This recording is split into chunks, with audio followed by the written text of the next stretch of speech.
Assalamualaikum warahmatullahi wabarakatuh. Shalom, Om Swastiastu, Namo Buddhaya, salam kebajikan. Hai semuanya, perkenalkan nama saya Siti Wahyuni, saya dari kelas 11-8. Di sini di video kali ini saya akan membahas salah satu topik yang biasa kita dengar nih.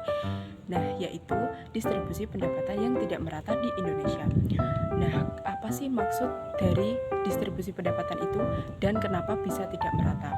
Yuk kita bahas supaya makin paham. Jadi teman-teman, distribusi pendapatan itu artinya bagaimana kekayaan atau penghasilan dibagi di antara penduduk dalam suatu negara.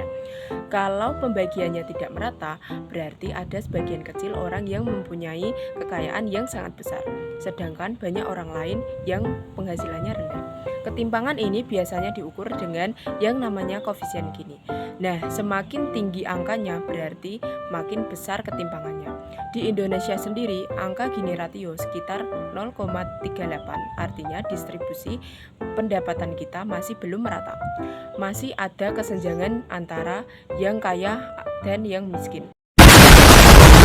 Terus kenapa sih bisa terjadi ketimpangan kayak gini? Ada beberapa penyebabnya nih teman-teman. Yang pertama, perbedaan tingkat pendidikan. Orang yang berpendidikan tinggi biasanya punya peluang kerja dan gaji yang lebih besar. Yang kedua, pembangunan yang tidak merata.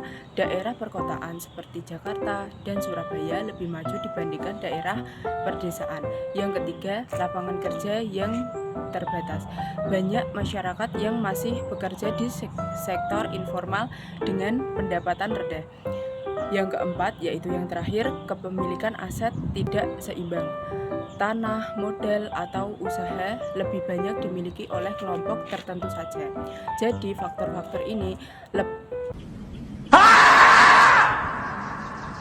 Jadi faktor-faktor ini bikin sebagian orang bisa maju cepat tetapi yang lain tertinggal. Kalau dibiarkan, ketimpangan pendapatan bisa berdampak buruk loh. Misalnya nih, kemiskinan meningkat karena sebagian masyarakat sulit memenuhi kebutuhan hidup. Kesenjangan sosial makin lebar karena bisa menimbulkan rasa tidak adil.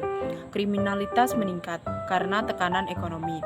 Dan pertumbuhan ekonomi bisa melambat karena daya beli masyarakat kecil atau rendah. Jadi ketimpangan bukan cuma masalah ekonomi tetapi juga masalah sosial. Nah, sekarang gimana cara mengatasinya?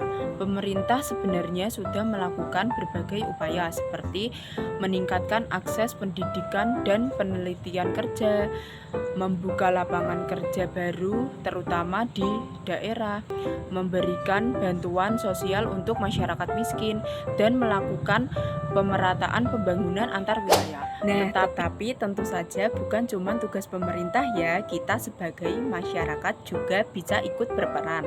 Misalnya dengan semangat belajar, bekerja keras, dan saling membantu sesama. Jadi teman-teman, distribusi pendapatan itu masih jadi tantangan besar di Indonesia. Tapi kalau semua pihak mau berusaha dan saling mendukung, saya yakin Indonesia bisa jadi negara yang lebih adil dan sejahtera untuk semua. Terima kasih ya yang sudah menonton. Wassalamualaikum warahmatullahi wabarakatuh.